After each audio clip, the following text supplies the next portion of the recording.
Alors, je vais parler du contrôle fiscal externe qui s'appelle le CSFP, examen contradictoire de la situation fiscale personnelle. C'est une forme de contrôle fiscal qui est atypique, qui touche environ 0,5% des contribuables chaque année, puisque la plupart des contrôles fiscaux se font sur pièce avec un simple contrôleur.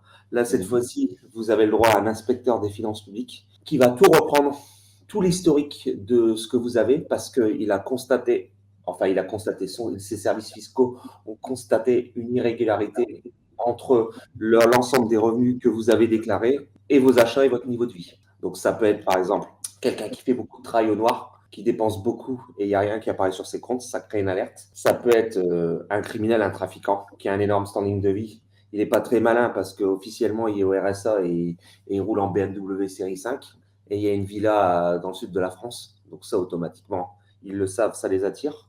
Ça peut être des achats immobiliers qui ont été réalisés, on ne sait pas d'où vient l'argent.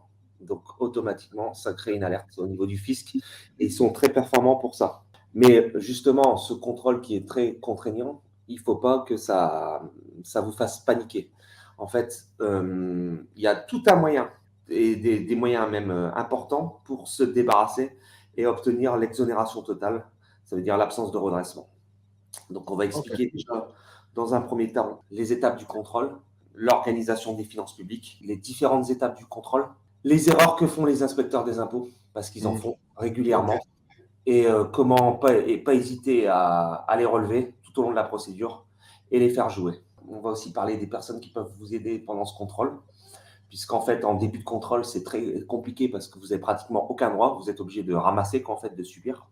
Mais après, ça s'équilibre à un moment de la procédure et c'est vous qui reprenez la main. Voilà. Okay.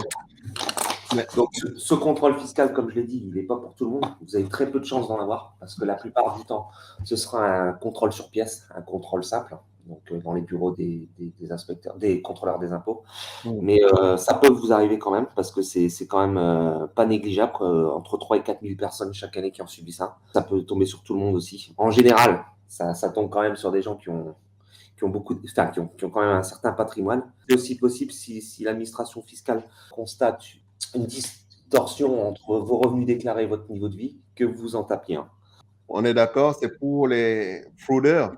Alors, c'est pas obligatoirement pour les fraudeurs, ça peut être aussi pour les gens qui ont des revenus assez importants. Donc, eux, ils sont dans le collimateur aussi, parce qu'il faut savoir que les agents fiscaux contrôlent pratiquement à ce type de contrôle tous les 3 ans les gens qui déclarent plus de 200 000 euros par an. Ça, c'est automatique. Donc, déjà, les gens qui ont de l'argent, les foyers fiscaux.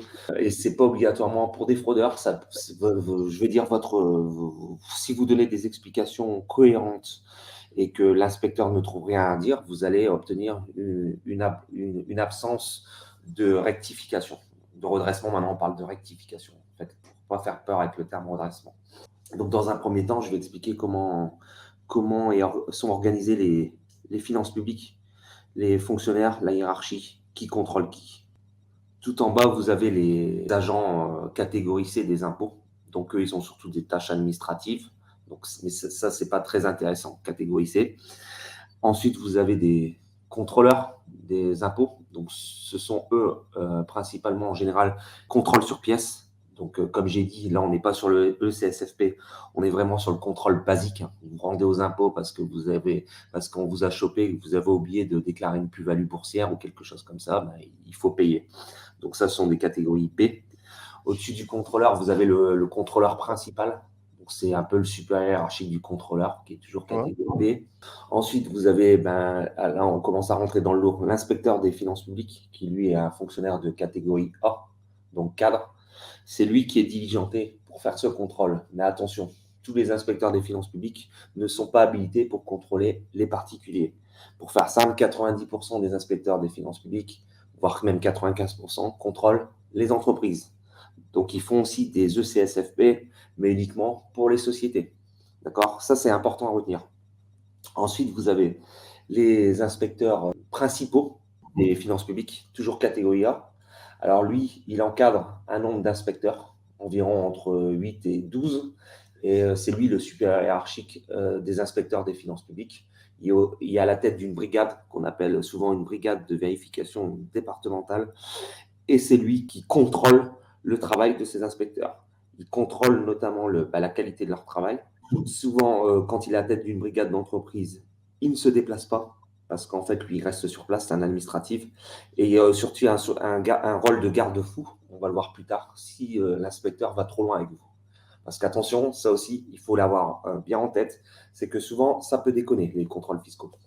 Parce que souvent, ils se sentent investis de pouvoirs qu'ils n'ont pas, et il faut le dire. Et donc, souvent, ils n'hésitent pas à aller très loin. Ensuite, au-dessus de l'inspecteur principal, on a l'inspecteur divisionnaire. Alors, lui, c'est le chef de l'inspecteur principal, celui qui encadre la brigade. Au-dessus de l'inspecteur divisionnaire, vous allez retrouver le ou la responsable du secteur des particuliers sur tout le centre des impôts. Ouais. D'accord. Ouais. Je vous explique tous les liens hiérarchiques. Hein. C'est très hiérarchisé. Au-dessus de ça, vous avez un administrateur adjoint. Alors, un administrateur adjoint, c'est un fonctionnaire de haut rang, on va dire. Donc là, on est déjà sur la haute fonction publique. Cet administrateur adjoint, il est en charge d'un pôle. Par exemple, vous allez avoir un administrateur adjoint qui est en charge du contrôle fiscal des particuliers, un administrateur adjoint qui est en charge du contrôle fiscal des entreprises, etc. Il y en a quelques-uns. Il doit y en avoir, je ne sais pas, 7-8 par région, à peu près. Ça dépend de la taille des régions, des départements, du nombre d'habitants. Ensuite, au-dessus, alors là, vous avez un haut fonctionnaire qui est l'administrateur des finances publiques. Je les énonce, mais leur rôle, il y a de l'importance parce qu'en cas de recours, de contestation, il ne faut pas utiliser à leur faire part de la situation. Donc, l'administrateur des finances publiques, lui, c'est le big boss des impôts, on va dire, pour faire simple, au niveau de tout un département, aux fonctionnaires. Et au-dessus de l'administrateur des finances publiques, vous avez l'administrateur général des finances publiques. Lui, c'est encore au-dessus, c'est on va dire, le big boss des impôts au niveau de toutes les régions, par exemple, Île-de-France ou pour le Nord, tous les Hauts-de-France. Voilà. Voilà. C'est important de dénoncer cette hiérarchie parce que, comment dire, par la suite, on va les utiliser aussi, on ne va pas hésiter à les utiliser dans le contrôle. Donc ça, c'est pour situer un peu le cadre de la hiérarchie. Le contrôle pour les particuliers de l'ECSFP, il peut être effectué uniquement par un inspecteur des finances publiques, ça on est d'accord, catégorie A, mais qui est habilité à contrôler les particuliers. Parce qu'il y a une scission entre les particuliers et les entreprises, et il y a uniquement une certaine catégorie d'inspecteurs qui sont habilités à contrôler les particuliers. Parce qu'il arrive parfois que, par vengeance, un inspecteur des entreprises va contrôler un particulier. Donc, il faut bien faire attention à ça. C'est courant. C'est même, je dirais pas courant, mais ça peut arriver. Et donc, pour savoir s'il est habilité à contrôler les particuliers, il faut simplement regarder s'il fait partie d'une brigade départementale de vérification avec une sous-direction du contrôle fiscal. C'est le terme contrôle fiscal qui fait qu'il peut contrôler les particuliers. Voilà, c'est ça. Donc, c'est très important. Pourquoi le contrôle est déclenché, je vous l'ai expliqué. Hein. Donc, ça, c'est quand il y a un dealer de quartier qui est au RSA et qui roule en Porsche 911 Carrera 4, ça semble suspicieux. Surtout s'il s'affiche sur Facebook, quoi. C'est pas très malin, quoi. Ça aussi, hein, les gens qui font du trafic ou des choses comme ça, ayez profil bas, quoi, en fait. Il y a beaucoup de mecs qui pensent qu'ils sont fait dénoncer par l'un de leurs complices dans les cités. Oui. Alors qu'en réalité, ça se trouve, c'est juste parce qu'ils ont été repérés par les services fiscaux, quoi. Alors, il y a plusieurs possibilités pour rentrer vraiment dans les détails. C'est qu'en général, les contrôles fiscaux sont faits par ce qu'on appelle la DIRCOFI, la direction du contrôle fiscal. Donc, c'est comment dire, un système informatique avec des informaticiens qui relèvent un ensemble de données et d'incohérences par rapport à ta déclaration d'impôt et ton standing de vie. Ça, c'est le classique. Donc, en fait, il y a quelque chose à retenir, c'est que en théorie, ça peut se faire, mais c'est extrêmement grave. L'inspecteur lui-même ne peut pas, ou le contrôleur ne peut pas être à l'origine du contrôle. Parce que ça se faisait beaucoup à l'époque. Et là, c'est extrêmement grave. S'ils font ça et qu'ils se font choper, là, tu peux adieu ton statut de fonctionnaire. Parce qu'en fait, c'est quand même, on va dire, une population qui est assez jalouse et qui n'hésite pas à se venger. Et donc, ça se faisait. C'est débile. Mais bon, tant pis pour eux s'ils se font choper. C'est genre, je connais un inspecteur des impôts, je vais m'arranger pour qu'il contrôle. Voilà, quoi, en fait, tu vois. Le truc pas très noble. Mais ça se faisait surtout à l'époque. Ça se fait moins, mais ça peut arriver encore aujourd'hui. Alors, maintenant, ce sont les systèmes informatiques qui disent voilà, telle personne doit contrôler telle personne. Ce n'est plus des humains, quoi. Techniquement, oui, parce que si tu veux, ils ont énormément progressé au niveau informatique par rapport aux années 90, c'est logique. Et donc, automatiquement, il y a un système informatique et des informaticiens qui sont payés pour ça et qui arrivent à recouper un ensemble de données, pour faire simple, et c'est ça qui déclenche une alerte. Il y a une deuxième possibilité aussi, c'est une dénonciation. Moins courant, mais ça peut arriver. Alors la dénonciation, c'est quelqu'un qui va écrire directement un courrier postal aux services fiscaux pour dire ceci, cela, patati patata, j'ai vu ça, il y a 10 immeubles de rapport à Lille alors qu'il travaille pas, comment il fait? Enfin, tu vois, je te dis un truc. Dans ces cas-là, l'administration fiscale peut donner suite ou pas. C'est pas obligatoire que sur une dénonciation, il y ait une suite. Ça, c'est vraiment aléatoire. Voilà les grandes possibilités du contrôle fiscal. Là, je Donc, parle des particuliers, hein, je ne parle pas des entreprises. on parle On exactement est de d'accord. si vous êtes dans quelle que soit votre situation, les gars, fermez votre gueule, quoi. C'est mieux.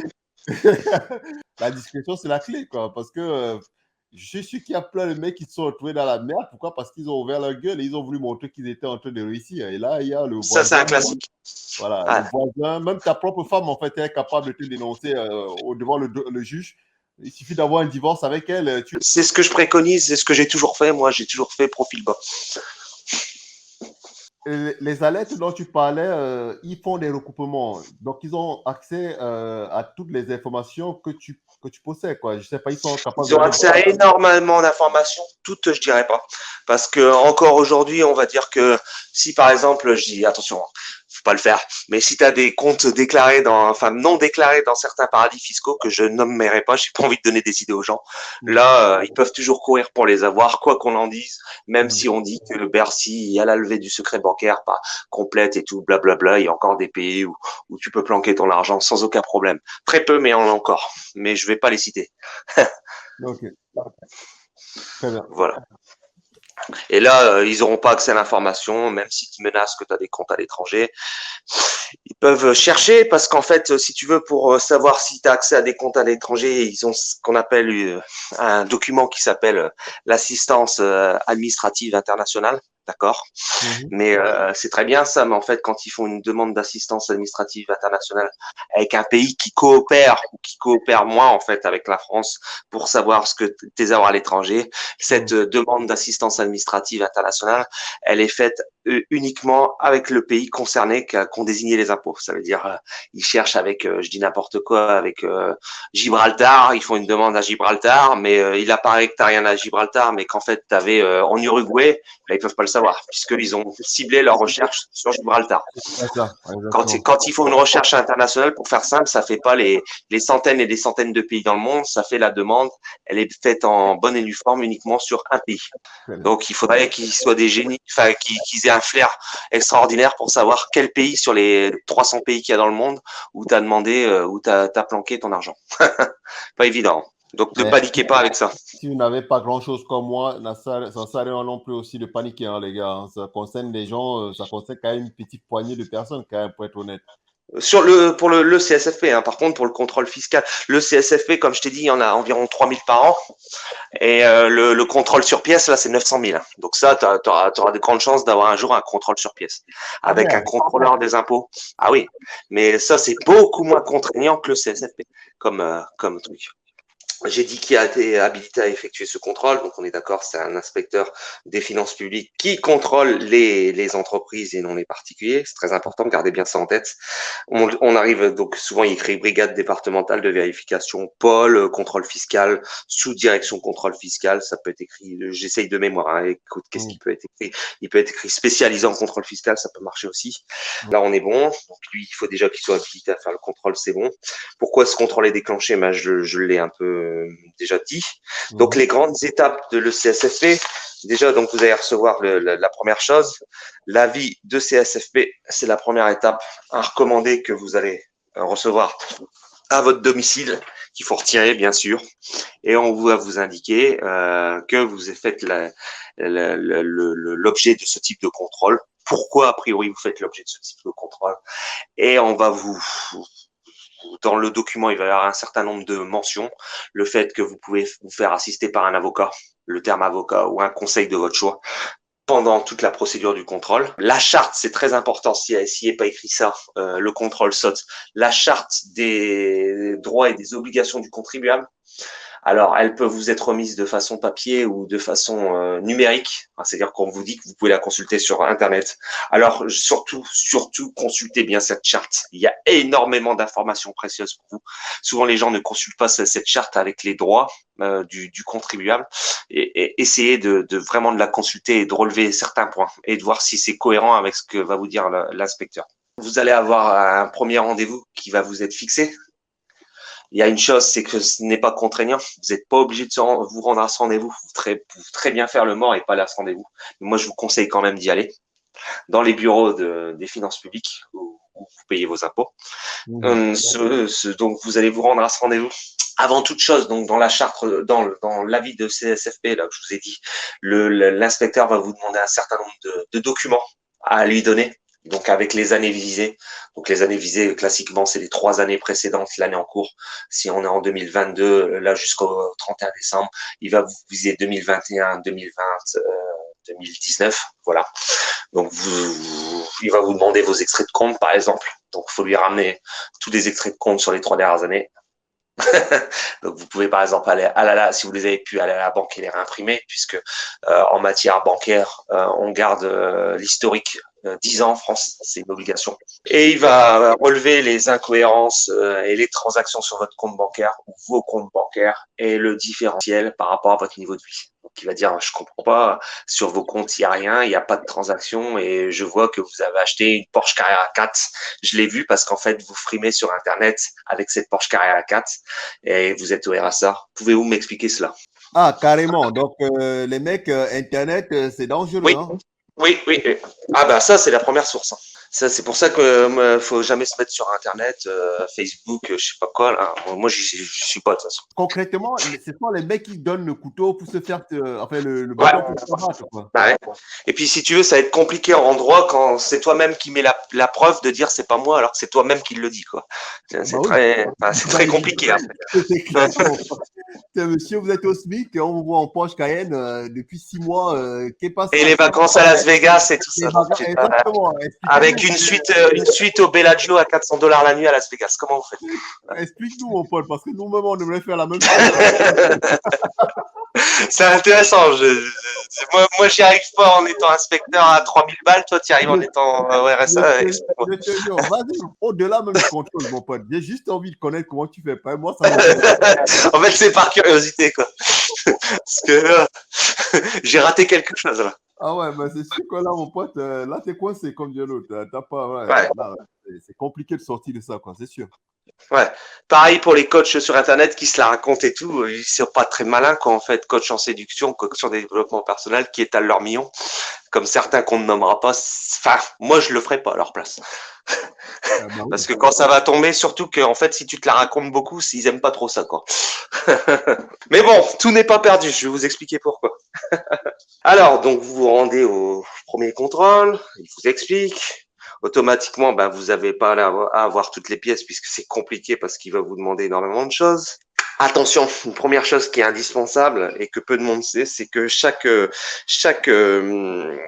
fois où vous rendez dans les bureaux des finances de l'inspecteur, il faut en fin d'entretien ou au cours de l'entretien faire une signature, garder cette signature, ce double du document où il explique les points qui ont été abordés la première fois. Donc là, dans le cas présent, on va rigoler, c'est le mec qui est au RSA et qui a la suite au Bellagio à Las Vegas et qui est en Porsche Carrera 4. Donc il va expliquer, vous avez ça, vous avez ça, vous avez ça, vous avez ça comme revenu.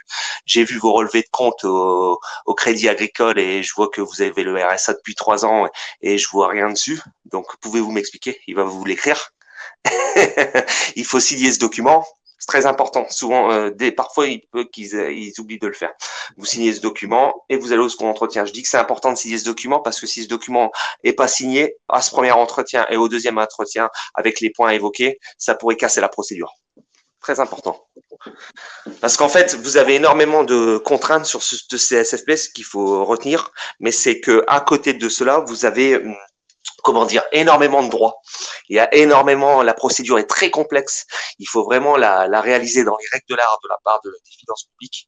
Il y a un certain nombre, même important, même on peut en dire plusieurs dizaines au total, de vices de forme et de procédures, dont certains qui ont déjà été jugés avec des jurisprudences associées et qui pourraient casser la procédure. En cours de procédure, on va y revenir ou au tribunal par la suite si ça va plus loin. Sachez, voilà. La vérité, c'est Sachez, que ouais. si tu te retrouves dans cette situation, bah, il faut que tu fasses appel à un avocat parce que la manière dont tu l'expliques, je sens que la chèvre Je voulais pas l'évoquer. La présence d'un avocat fiscaliste n'est pas obligatoire. Mais alors là, encore attention, parce que c'est très vicieux, l'avocat fiscaliste n'est pas toujours de votre côté. L'avocat fiscaliste, parfois, il était ancien inspecteur des impôts, c'est ses anciens collègues, d'accord? L'avocat fiscaliste, lui, ce qu'il veut, c'est avoir des bonnes relations avec les impôts. C'est pas comme si vous prenez un avocat en droit civil, vous avez un trouble avec votre locataire qui paye pas, et donc l'avocat, la partie adverse, va défoncer le locataire ou l'avocat du locataire en expliquant ceci, cela, parce que l'avocat fiscaliste, dans notre cas de figure, il travaille avec les impôts tous les jours. Parfois, j'ose le dire, il y a des incohérences, on va dire, et donc lui, il veut ménager la chèvre et le chou. Donc lui, si ça va trop loin, il va pas hésiter à vous planter, à se mettre du côté des inspecteurs. Et ça, je vous le dis, hein. Personne va vous le dire. Ça, vous pouvez le croire. Je vais pas dire pourquoi, mais croyez-moi que je connais très bien le milieu. C'est cohérent parce que le mec, il fait son beurre avec eux toute la journée. Voilà. Donc, s'il grille en fait ses relations avec eux, ben, ça devient plus compliqué pour l'avenir, quoi, pour ses autres clients, quoi. Donc, il est obligé de, comme tu dis, de ménager la chèvre et le chou. Il ne peut pas aller aussi loin qu'il le pourrait parce qu'il risque de griller ses cartouches plus tard, quoi. Alors, l'avocat fiscaliste est très important, selon moi. Si vous avez une comptabilité d'entreprise, si vous êtes vraiment dans de la comptabilité d'entreprise, que là, l'inspecteur reprend tout. Mais là, attention, je parle vraiment de particulier, où on est quand même sur une comptabilité beaucoup plus simple que sur une comptabilité d'entreprise. Ah bah ouais, c'est entrée-sortie, mon pote. Voilà, il n'y a pas TVA, TVA non récupérable, URSSAF, déduction des charges professionnelles, déduction de l'eau, de la gaz. Là, vous n'êtes pas sur une comptabilité, voilà. C'est pas une boulangerie-pâtisserie. Okay. Alors, c'est pour ça que je mets un bémol avec l'avocat fiscaliste. Vous pouvez en prendre un. En général, c'est cher. Faites très attention au prix. Ça varie énormément. Sur l'île, on peut compter TTC environ 350 de l'heure. Ah ouais. De l'heure ou la journée? De l'heure. On aurait dû faire des belles études quand même, vieux père. Ça, je te cache pas. Et d'ailleurs, j'étais en train de penser à une chose pendant que tu expliquais le début du process avec la rencontre. J'étais en train de me dire, mais en fait, il y a des mecs qui pourraient monter. En fait, il faudrait être intelligent, mais je suis sûr qu'il y a des mecs qui peuvent monter une arnaque. Il suffit d'avoir la bonne présentation. Tu fais bien à peu près les choses. Tu envoies un courrier, machin truc. Mais tu es capable d'arnaquer des mecs de manière aussi facile, quoi. Faut juste être bien organisé, mais je pense que ça peut le faire, quoi. Tu sors le bon discours, si tu respectes à peu près les procédures, tu débarques chez le mec. Alors, le CSFP, de particulier, il se fait toujours dans la pratique au sein des bureaux de l'administration fiscale. C'est pour les entreprises où ils se déplacent, où ils vont sur place directement au bureau. Non, reconnais une chose, Tony. N'importe qui ici qui a un peu d'argent, quand tu lui dis contrôle fiscal, la plupart des gens ne savent ni. On ne sait rien, quoi. Donc, si le mec il se présente en face de toi, il dit contrôle fiscal, même, tu vois ce que je veux dire? C'est vrai, ouais, j'avais pas pensé à ça. Je te garantis que ça peut passer, mon pote. Même moi, là, si un mec qui toque à ma porte, là, il dit écoutez, monsieur, ils sont 3 ou 4. Ça fait peur. Exactement. Et un mec qui te dit contrôle fiscal, et puis ils sont sympas, genre, enfin, ils se présentent et tout, machin, truc. Monsieur, une chose très simple, prenez son nom, son prénom, et vous allez au centre des impôts, vous demandez qui c'est ce monsieur. Qu'en fait, il y a un monsieur qui est venu comme ça. Voilà, très simple. Et là, si vous dites on ne le connaît pas, c'est louche. Très bien. Excuse-moi, vieux père, c'est pas moi, j'ai un cerveau parfois, je vois tout. Non, mais un peu tordu fait. Exactement. Alors, par rapport à l'avis de CSFP donc, que vous avez reçu et où vous rendez dans les bureaux des impôts, n'oubliez pas que cet avis, il doit être signé par l'inspecteur qui fait en place avec une signature manuscrite. Si c'est pas signé, ça tombe à l'eau, la procédure. Donc, il faut vraiment faire très attention à toutes les étapes. Cet avis de CSFP, il vous donne un délai de 60 jours pour fournir toutes les pièces. Donc, à partir du moment où vous avez réceptionné le recommandé, vous avez 60 jours pour fixer les 2 rendez-vous et fournir toutes les pièces qui sont demandées. Mais encore une fois, il va vous mettre la pression, mais ne paniquez pas. Ça ne change rien si vous fournissez pas les pièces dans les 60 jours. Ça, c'est un coup de pression qui vous met, parce que c'est énormément psychologique. C'est un coup de pression qui vous met pour rendre la décision rapide. Si vous n'établissez pas l'ensemble des documents qu'il a demandé et qui surtout, ça aussi je vais le dire, si ça se passe mal à l'entretien, qui fait son show, qui vous parle mal et tout ça, vous avez la possibilité de le signaler à 2 personnes. L'inspecteur principal, son chef, ses coordonnées apparaissent normalement dans l'avis de CSFP. C'est même impératif. Si ces coordonnées n'apparaissent pas, la procédure peut être caduque. Et vous avez aussi, dans tous les cas, l'interlocuteur départemental, qui lui est en général l'administrateur des finances publiques départementales, mais pas toujours. Mais en général, dans la pratique, c'est lui qui est en charge d'un recours. Donc, si ça se passe mal, n'hésitez pas à le signaler. Mais vraiment, si ça se passe mal, hein, si la personne est correcte avec vous, faut pas le faire, ça sert à rien. Mais si ça se passe mal, n'hésitez pas à le signaler à ses supérieurs hiérarchiques, c'est très intéressant pour la suite. Voilà. Okay. Voilà. Okay, voilà. okay. Peu de monde le sait, peu de monde le fait, mais faut pas hésiter. S'il commence à mal parler. Bah, tu sais, le truc, on est d'accord que les mecs, en plus, c'est même pas des policiers, quoi. Non, mais souvent, ils se prennent pour des flics, je te le dis clairement. Ah, ok. Très bien. Voilà. Okay. Ils sortent de leur rôle, ils ont l'habitude. Ah, ok, ouais, justement, parce que à la base, c'est même pas des flics, donc les mecs. Ah non. Mais attention, parce qu'il faut pas s'énerver là-bas, il faut pas mal leur parler ou quoi, parce qu'ils sont assermentés. Et si vous voulez menacer ou si vous voulez violenter, bah, vous allez vous taper des procédures pénales, quoi. Ah, comme si vous aviez attaqué un policier, mon pote. Voilà, à peu près, plus ou moins. Donc, en fait, voilà les 2 entretiens où ils vont mettre gentiment la pression pour, en vous disant, il vous reste plus que 10 jours pour me donner les pièces. Vous les donnez pas, vous échangez par email.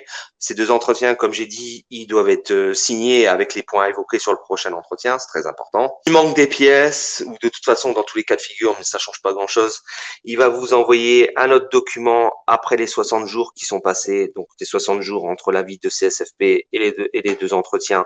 Vous n'avez pas donné toutes les pièces, vous avez donné toutes les pièces, mais il va vous envoyer un autre CERFA chez vous en recommandé.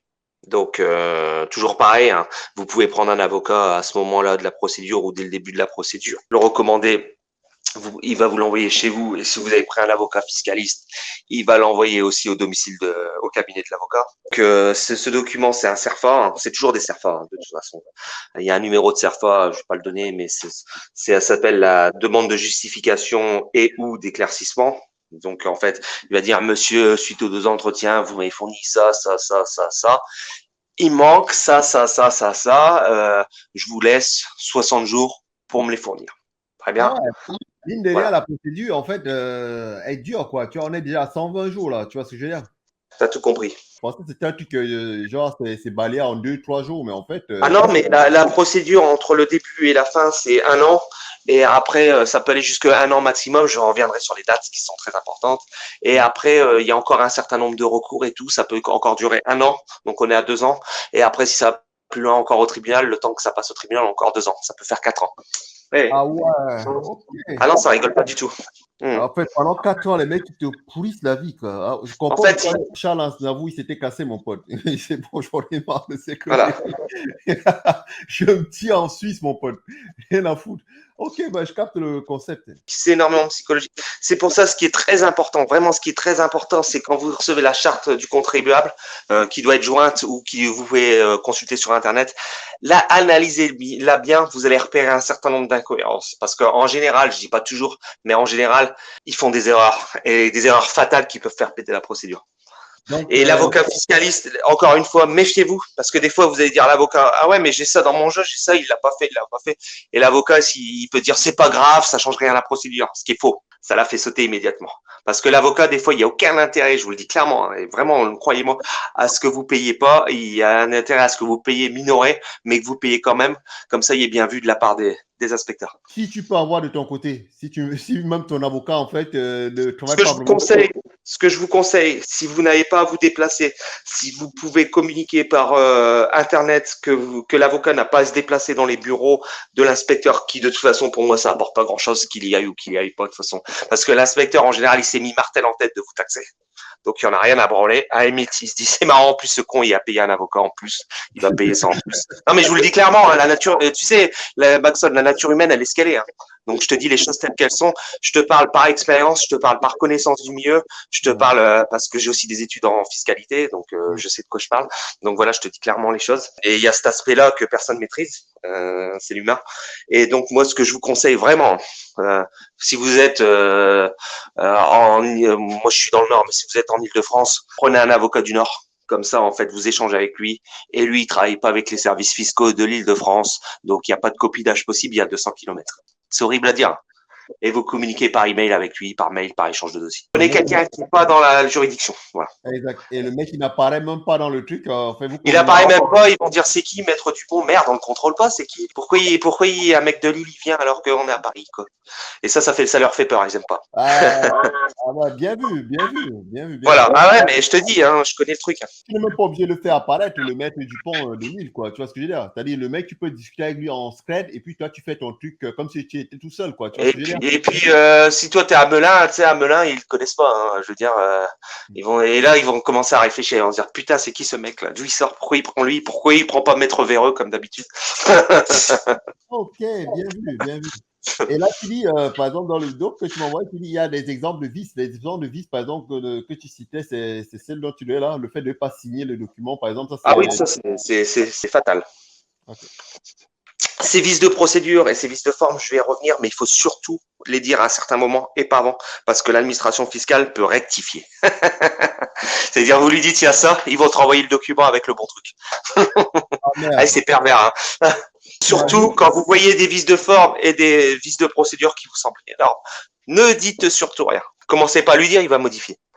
Et c'est vous qui l'avez dans l'os. Alors, après les entretiens, les 2 entretiens, je vous dis, dans un délai de 60 jours après l'avis de CSFP, vous allez à recevoir ce document en général de demande de justification et d'éclaircissement, un deuxième CERFA. Donc, il va dire très bien, il y a ça, mais moi, j'ai toujours pas compris comment vous achetez la Porsche Carrera 4. Vous avez une suite au Bellagio que vous êtes filmé sur Facebook et au Bellagio en gagnant le RSA 522 €. Donc, je sais et pouvez-vous m'expliquer, monsieur? On a toujours le même problème. Bon, là, c'est chaud, on va pas se cacher. Alors, à moins que tu aies eu l'héritage de la grand-mère qui était multimillionnaire et que tu arrives à le produire, cet héritage, l'héritage que tu as touché il y a 8 ans et que tu montres et qui était sur un autre compte. Ah, d'accord, j'ai compris maintenant. C'est avec ça que vous avez acheté la Porsche et la suite au Bellagio avec les 3 millions d'euros de mamie. Et oui, regardez, là, mamie, elle est morte et j'ai eu ça.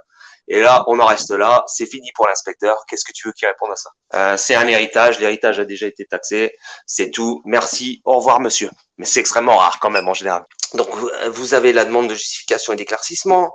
Vous pouvez y répondre vous-même ou passer par votre avocat fiscaliste. Comme j'ai dit, l'avocat fiscaliste, à prendre avec des pincettes.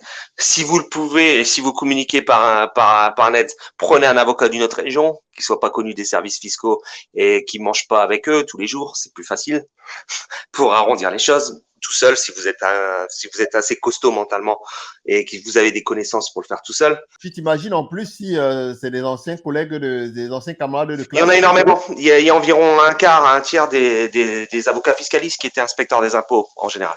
Ah ouais. Encore parce qu'il y avait des équivalences possibles à l'époque en fait. Ah bah ouais.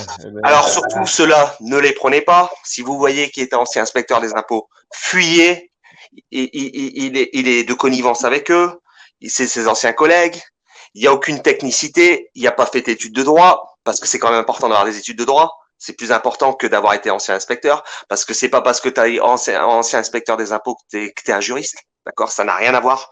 On n'est pas dans le ressenti, on n'est pas de je connais, j'étais ancien inspecteur des impôts. La procédure fiscale, elle est très compliquée. Il y a des milliers d'articles du code de procédure fiscale. Ils ne les maîtrisent pas. Je te le dis carrément. Hein.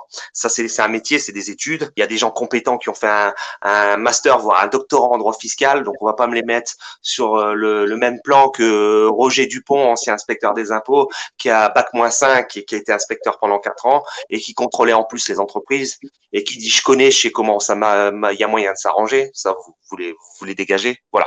Prenez vraiment un vrai pro. Quoi. C'est terrible. On a toujours l'impression que tout ce qui touche à l'impôt, à la fiscalité, ça doit être vachement complexe et les mecs qui doivent dedans, ça doit être des purs cracks, quoi. Mais non, pas du tout. tu es en train de m'expliquer qu'il y a des types en fait qui passent par la porte dérobée pour arriver à ce niveau, quoi. Oui, par équivalence VAE et tout ça, oui, effectivement. Waouh, bah tu vois, tu m'apprends des choses. Moi, je t'ai dit dès le début, ah ouais, ce sont les énarques et tout. J'étais persuadé, c'est. Énarques, ça, on parlait vraiment des hauts fonctionnaires du corps de l'administration fiscale, type administrateur général des impôts, ça veut dire le big boss des impôts pour tout un département ou toute une région. En général, eux sont des énarques. Mais c'est attention, encore une fois, c'est pas parce que ce sont des énarques que ce sont des spécialistes absolus et qui connaissent les milliers d'articles du code de procédure fiscale. Ce sont des énarques qui ont été nommés là. Attention, ce ne sont pas des techniciens du droit fiscal. C'est comme si tu demandais à un entraîneur de boxe anglaise d'entraîner en MMA. Et, même si c'est le meilleur entraîneur de boxe anglaise du monde, il va avoir du mal, quoi. Et on va dire, je comprends pas, c'est un sport de combat. Ah non, ça n'a rien à voir. Les distances sont pas les mêmes, les approches, non. Bien vu. Hassan Ndam qui se met au MMA, il va pas avoir une grande carrière de MMA. Pourtant, il était champion du monde de boxe anglaise, mais je crois pas en MMA. Ça risque d'être compliqué pour lui, je pense. Voilà, tout champion du monde qui a été. Faites très attention à qui vous confiez votre dossier, surtout que c'est cher. Donc, ne gaspillez pas de l'argent pour quelqu'un qui risque en plus de se retourner contre vous, quoi. De toute façon, vous allez tout de suite le voir si c'est un bon. Rien ne vous empêche d'avoir un entretien avec un inspecteur, j'ai fait un lapsus, un avocat fiscaliste par rapport à certains vices de procédure, certaines procédures, et de voir un peu si ce qu'il dit est cohérent, notamment en termes de vices de forme et de procédure. Si vous dit il n'y a rien alors que vous avez relevé des trucs, par exemple, il n'y a pas la signature sur le document et vous dit c'est pas grave, ça changerait au contrôle, fuyez, fuyez. Toi, comment tu as fait pour maîtriser toutes ces choses-là? Parce que toi, tu n'es pas avocat fiscaliste, par exemple. Non, je ne suis pas avocat fiscaliste. Mais j'ai fait un cursus en droit et j'ai fait un cursus aussi en droit fiscal. Voilà, de formation. Et toi, tu n'as pas travaillé dans le milieu, finalement? Non, j'ai pas travaillé dans le milieu, par contre. Non, je te parle à la fois en théorie, à la fois avec les fréquentations que j'ai eues, à la fois avec les cas qui sont présentés à moi, et à la fois aussi, je te cache pas que je peux faire du conseil, mais gratuit, mais pour des amis qui ont des difficultés ou des choses comme ça, des relations que j'ai. Donc, je les aide dans la procédure. Bravo. Mais comme ça, sans être rémunéré, c'est vraiment des conseils que je donne comme ça, quoi. Bravo. En même temps, je comprends ta position parce qu'en fait, pas sûr qu'un avocat fiscaliste nous l'aurait dit, quoi. Nous aurait filé ces informations. Jamais de la vie. Faites attention, des petites villes de province ou même des villes moyennes, on va dire, je sais pas, je vais prendre Reims par exemple. Si vous prenez Reims, je sais pas, Reims, il y a quoi? Il y a 120, 130 000 habitants, j'imagine. Il y a un centre des impôts et j'imagine qu'il n'y a pas beaucoup d'avocats fiscalistes. Non. Il y en a peut-être 7-8. Donc, pensez bien que tous les jours, ils travaillent avec les impôts. Ils se connaissent, tu vois. Par exemple, un truc tout con, vous dites, vous allez voir votre avocat fiscaliste, vous avez un contrôle à Lille et vous dites, c'est tel inspecteur des impôts qui me contrôle et tel chef. Si vous dit, ah bon, je le connais pas, barrez-vous. Il le connaît, hein. Ça, c'est leur envie de dire, je le connais pas pour montrer que je suis pas de connivence. S'il dit, monsieur Durand, c'est qui, monsieur Durand? Cassez-vous, hein. C'est impossible. Il travaille avec lui tout le temps. Non, mais ça arrive, hein. Je te promets, hein. Je te parle par expérience et par dire qu'on m'a relaté. Des gens, un truc, le mec avait une procédure de CSFP sur l'île et il a dit un tel. Et l'avocat a dit, c'est qui, monsieur un tel? Je le connais pas. Et moi, j'ai dit à mon pote, fais gaffe, il travaille avec lui tous les jours, hein, depuis 15 ans. Donc, quand il dit il ne connaît pas, hein, ça te situe déjà le vice, quoi. Exactement. Mytho. C'est comme si tu connaissais pas tes collègues de travail, quoi, depuis 10 ans.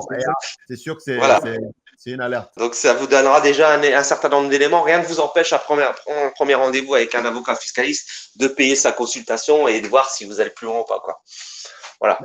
En même temps, on a dit tout ça parce qu'on s'est dit, le mec, il est déjà malhonnête. Mais si vous êtes honnête, est-ce que vous avez même besoin de faire tout ça? Vous n'avez pas besoin. Attention, parce que dans leur système de pensée, ils partent du principe, les gens des impôts et des inspecteurs, que vous êtes un fraudeur. C'est malhonnête. Ils se le sont mis en tête avant de vous voir. Ils se sont déjà fait une idée sur vous. Okay. C'est ça qui est compliqué avec l'aspect psychologique. Honnête ou malhonnête, c'est la même portion pour tout le monde, mon pote. Ok, même traitement. Voilà. Bien sûr, si même c'est possible, bien sûr c'est possible que tout soit normal, honnête et que tout s'explique. Mais lui, il s'est mis martel à tête, il passe du temps sur votre dossier. Parce qu'il faut savoir que les inspecteurs des finances publiques ont 12 dossiers à faire par an.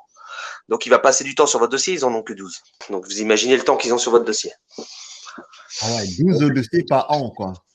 Voilà, 12 dossiers par an. En même temps, c'est léger. Hein. Je sais pas si C'est léger, mais par exemple, pour des entreprises, je peux te dire que si tu as tout ce contrôle d'entreprise, de PME, de 15 salariés avec la compta à faire, c'est quand même du boulot. Hein.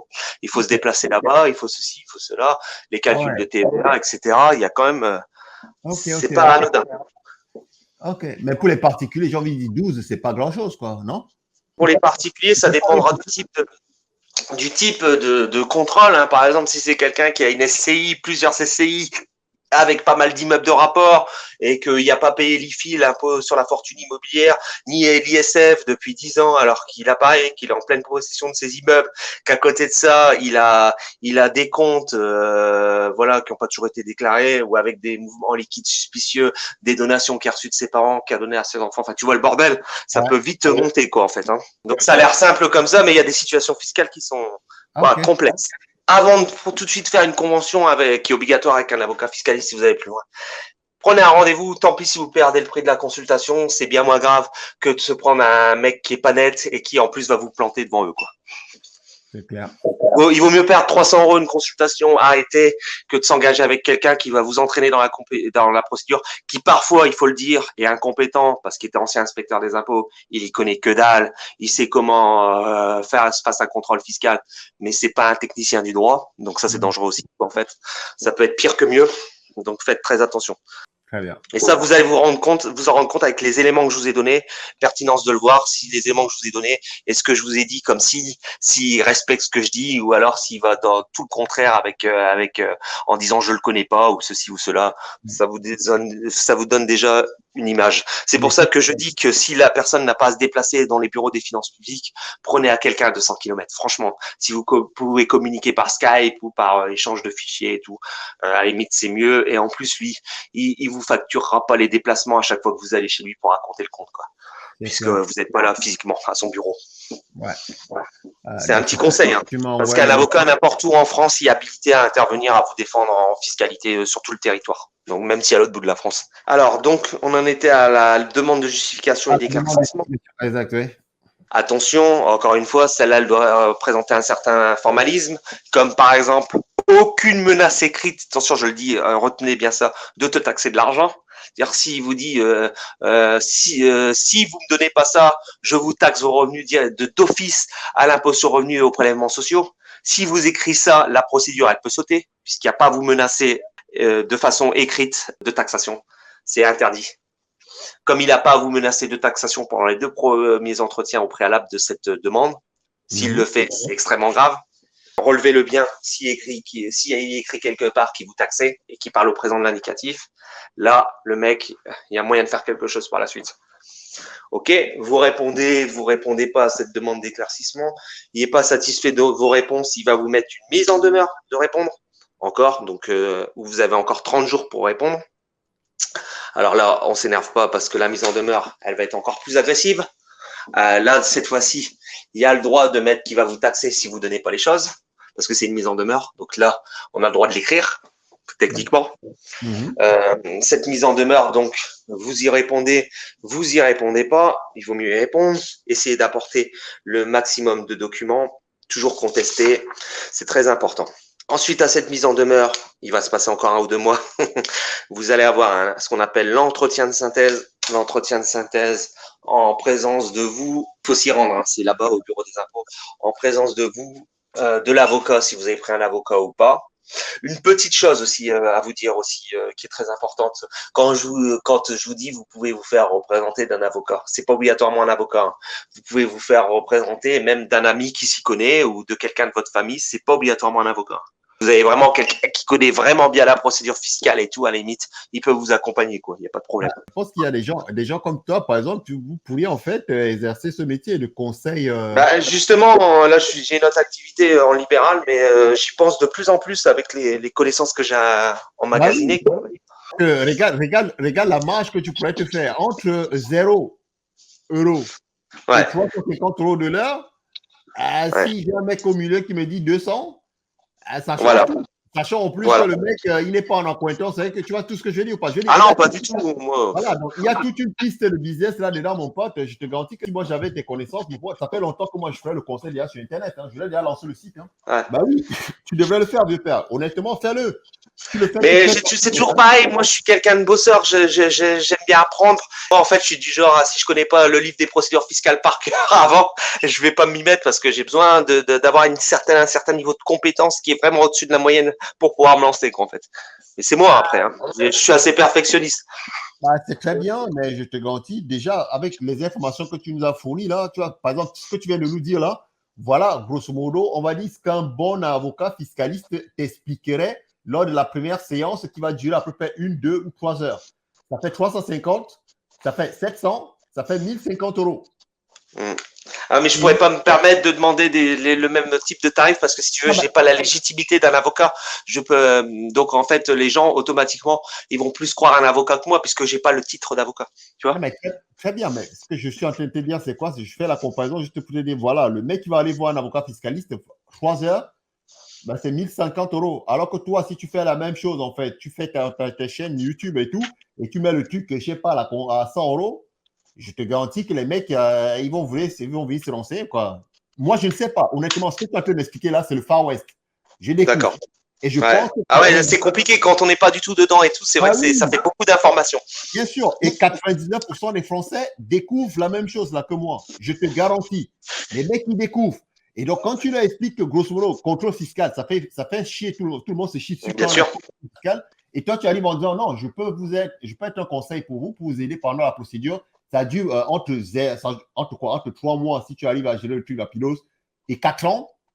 Oui. Bah, moi, ça ne me dérange pas d'avoir une personne justement derrière moi qui pour 100 euros, qui va me donner le conseil dont j'ai besoin, qui va me dire voilà comment tu gères le truc ce mois-ci, voilà ce que tu fais, voilà comment tu fais le truc. Déjà, ça va vous rassurer parce que c'est très anxiogène, c'est compliqué. Et déjà, vous avez quelqu'un d'extérieur qui calme le jeu, qui arrive à prendre ça avec du recul et tout. Vous allez économiser en stress, en nuit mal passée et tout. Vous voyez ce que je veux dire? C'est ça. Et quand tu es dans ce genre de truc, tu ne peux pas juste te dire je vais appeler mon oncle, tonton Bernard pour qu'il m'aide, quoi. Tu vois ce que je dis ou pas? Tu es obligé de chercher un mec qui a quand même des connaissances, quoi. Et donc, comme tu dis, si tu as une personne vers qui te retourner et tu dis voilà où j'en suis maintenant dans la procédure, qu'est-ce que je fais?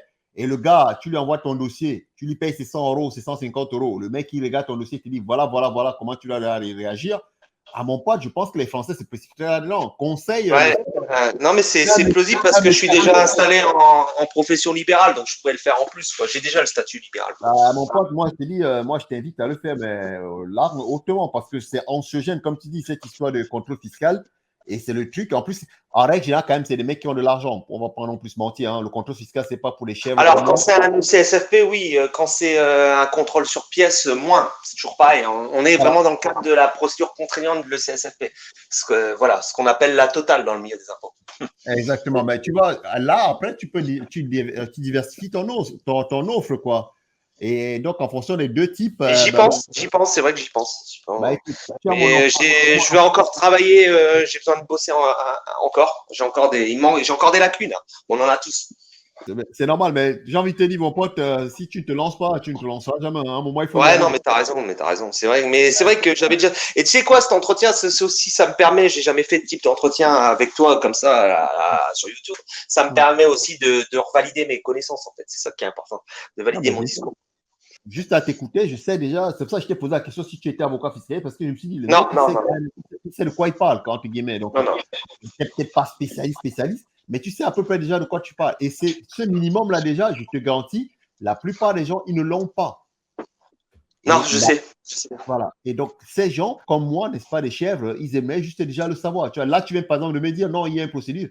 Moi, dans ma tête, c'était d'abord les fraudeurs qu'on allait contrôler. Et là, tu me dis, non, en fait, il y a une procédure qui permet d'avoir quoi? C'est 800 000 Français par an qui sont contrôlés. Il y a 900 000 sur pièce et 3 000 sur les ECS. Voilà, tu vois, 900 000 sur pièce, mon pote, avec les probabilités, il y a une forte chance dans ta vie que tu sois contrôlé au moins une fois, tu vois. Ça, c'est les choses. Ah oui. Donc, le stress, mon pote, tu vas l'avoir au moins une fois dans ta vie, probablement, tu vois. Donc, c'est un moment, il va falloir traverser. Et je te garantis, la plupart des gens vont se chier dessus parce qu'ils n'ont aucune information. Mon pote, c'est comme des poissons qui sont hors de l'eau. Et je te garantis, derrière, ils vont tous se précipiter pour aller voir un avocat fiscaliste qui va leur mettre profond. Oui. C'est pour ça, hein, vraiment, hein, je le dis encore une fois, hein, j'ai rien contre eux, hein, mais faites quand même gaffe parce qu'en fait, oubliez pas que de l'autre côté, c'est leur gagne-pain et c'est leurs alliés de circonstance. Donc en fait, ne croyez pas, faites attention à ce que vous dites à l'avocat fiscaliste. Et même s'il y a un droit de réserve, mon cul, il répète tout. Il répète tout. Ah oui, non, mais je te le dis, mais je connais un peu le milieu, hein, donc même si je suis pas avocat fiscaliste, mais bon, je vais pas en dire plus. Voilà. Ça reste des avocats, hein, tu sais comment sont les avocats, hein, même s'il y a fiscaliste derrière, quoi. Ah. Suite à la mise en demeure et les gentillesses qu'ils vont vous envoyer, toujours en recommandé, vous allez y répondre ou pas, ça changera rien à la chose, puisqu'après il y aura donc ce qu'on appelle l'entretien de synthèse.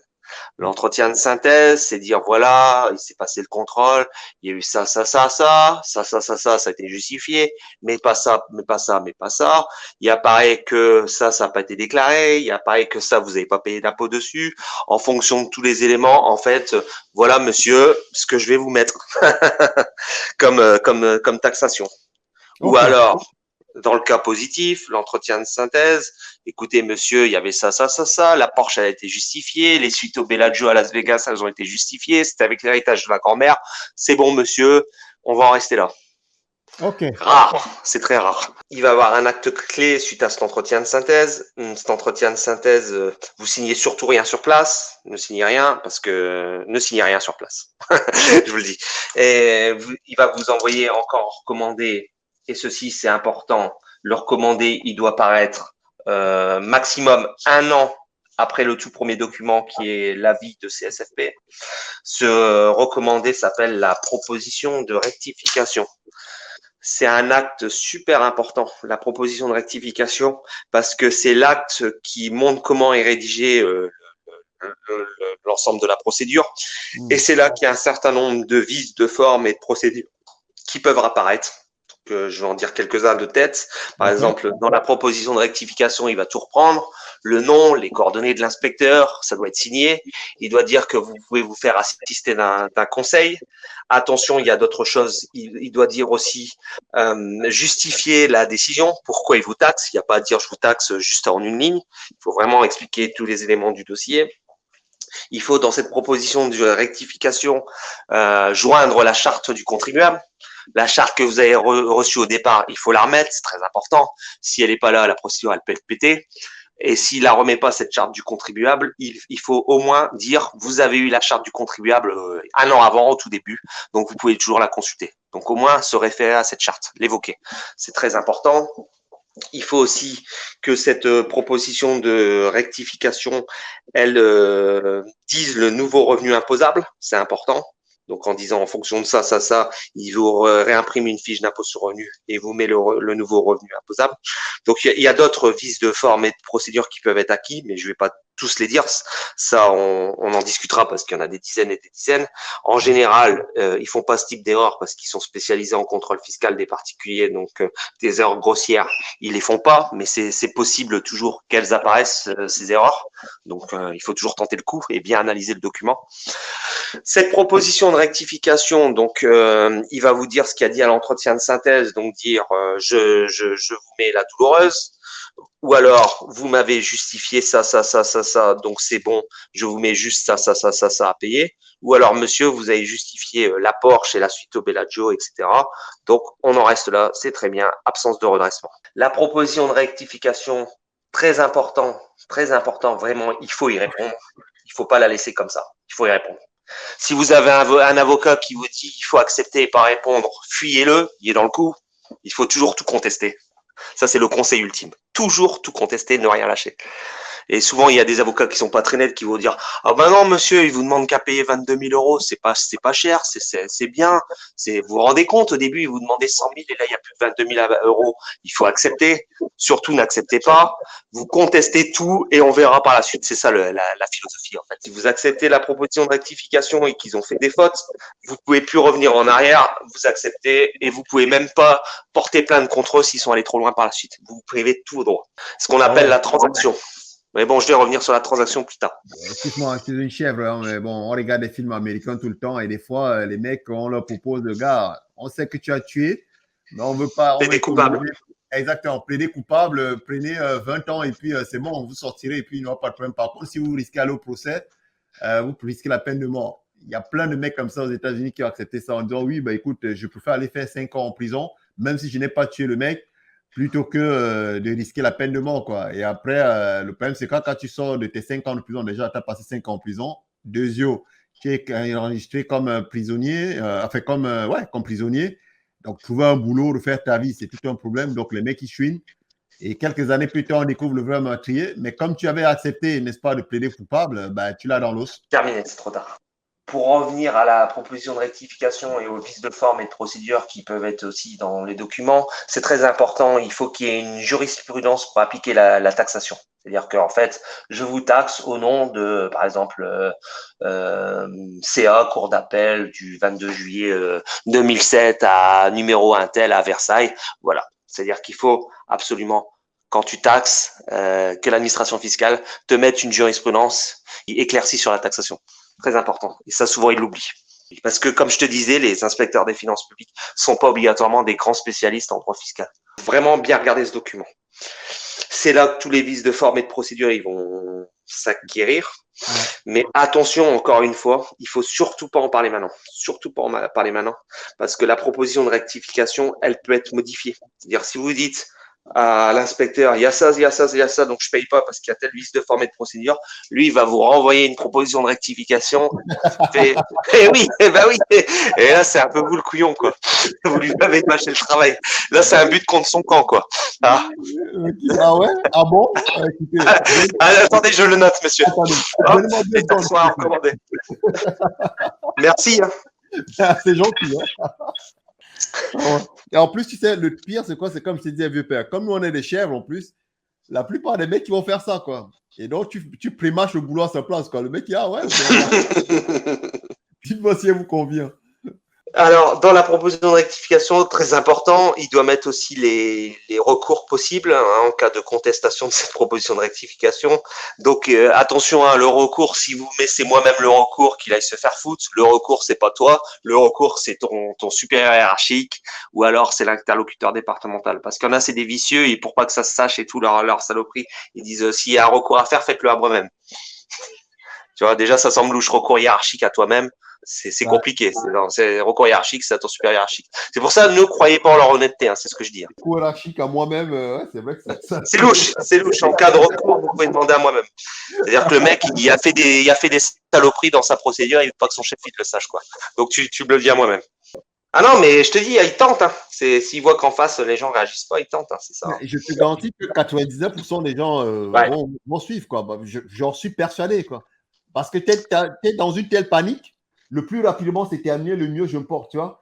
Maintenant, dit comme ça, quand même, ça paraît assez ridicule, quoi. Bah ouais, mais il y en a qui le font, je te promets, je vais pas te donner de nom, mais il y en a qui le font. Ils ont vu qu'ils ont fait des saloperies dans leur procédure, ils continuent et ils se disent attends, faut surtout pas que mes chefs ils soient au courant, parce qu'à partir du moment où t'as pas vu leur chef, encore une chose, jusqu'avant donc cet acte de proposition de rectification que j'ai énoncé, si ça se passe mal, comme je t'ai dit pendant les opérations de contrôle, tu peux toujours aller voir son supérieur hiérarchique et te plaindre à lui, qui va te recevoir pendant l'entretien. Si tu envoies un email avec accusé de réception ou une lettre AR à son supérieur hiérarchique pour demander un entretien avant la proposition de rectification dans l'acte clé et qu'il te le refuse ou qu'il te réponde pas, et ben la procédure saute. Donc c'est important de demander aussi ce recours. On sait jamais. Ok. C'est peu qu'il oublie. Ah ouais, c'est hyper technique.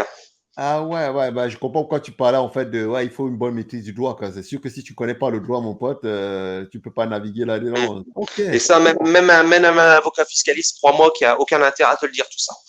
Parce qu'il sait très bien que si tu crées des distorsions et que tu montres dès le départ que ça s'est mal passé et tout ça et que tu allais te plaindre et tout, il sait très bien que plus tard, si ça va au tribunal, c'est un moyen devant les juges de montrer que l'entretien s'est mal passé pour ça, tel point, tel ça, il m'a mal parlé, il m'a menacé, etc.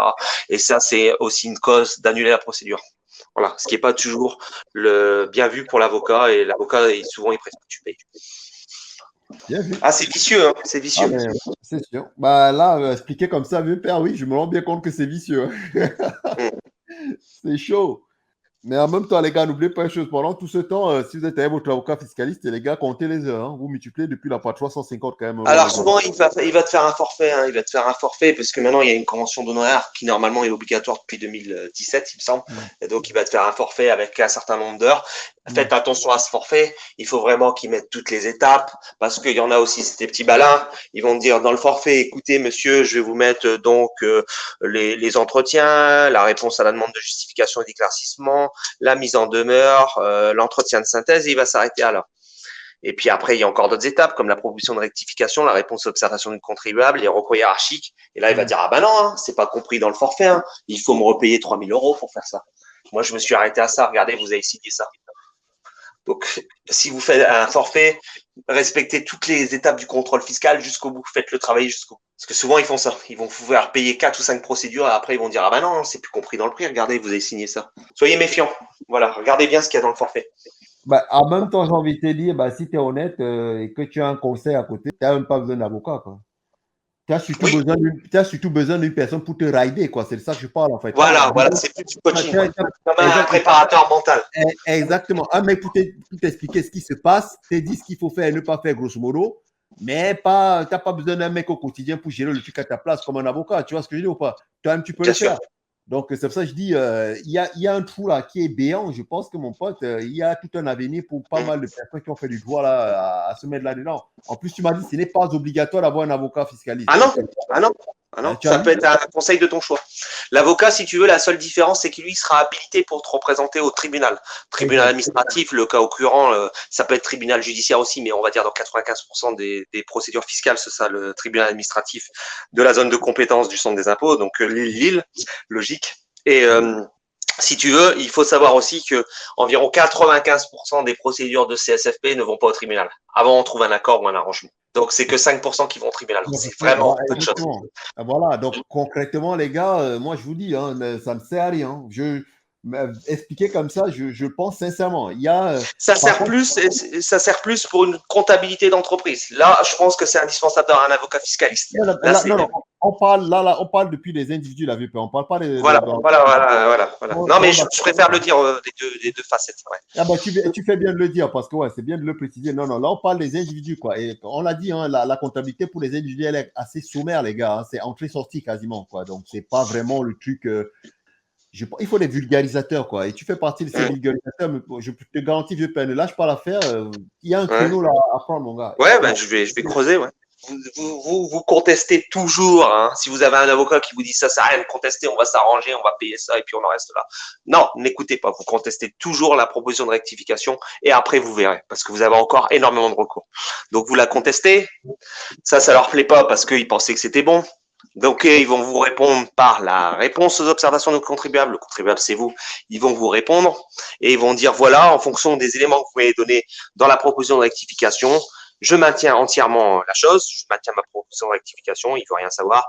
Je retire ça, donc je maintiens partiellement. Ou alors, vous m'avez convaincu, ce qui est extrêmement rare, on en reste là. Cet acte est très important, cette réponse à l'observation du contribuable que vous allez recevoir en général quelques mois après la proposition de rectification, quelques semaines à quelques mois, parce que cet acte, il permet d'acquérir les vices de forme et de procédure. C'est-à-dire qu'une fois qu'il vous a envoyé cet acte, c'est gravé dans le marbre.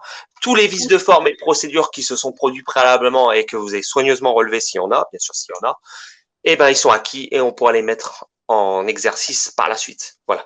C'est pour ça qu'il ne faut rien dire avant la réponse à l'observation du contribuable. Une fois qu'ils l'ont fait, ça y est, on ne peut plus revenir en arrière. C'est pour ça que si vous avez des avocats évasifs qui disent je les dirai à la fin, les vices de forme, les procédures et tout, demandez-lui, dites-lui, mais maître, vous allez dire quand les vices de procédure, c'est quand? Si c'est pas vous répondre ou qu'il reste évasif ou qu'il dit c'est après, c'est ceci, c'est cela. Non, il doit vous donner une explication claire, nette et précise comme moi. Les vices de forme et de procédure, ils pourront être acquis une fois qu'il y aurait la réponse aux observations du contribuable. C'est simple, il n'y a pas besoin de chercher compliqué ou de vous embrouiller. Vieux père, tu fais le boulot comme d'habitude et je te remercie. Je te remercie vraiment. C'est très, très, très, très important ce que tu fais là, VP, parce que là, je ne te cache pas que là, je me sens beaucoup plus léger après t'avoir écouté. C'est des choses, mon pote, ça fait peur. Quand tu dis impôt, ça donne stress, cauchemar. Donc, c'est le truc, personne n'a envie d'en parler, personne, on évite, quoi. C'est comme la peste.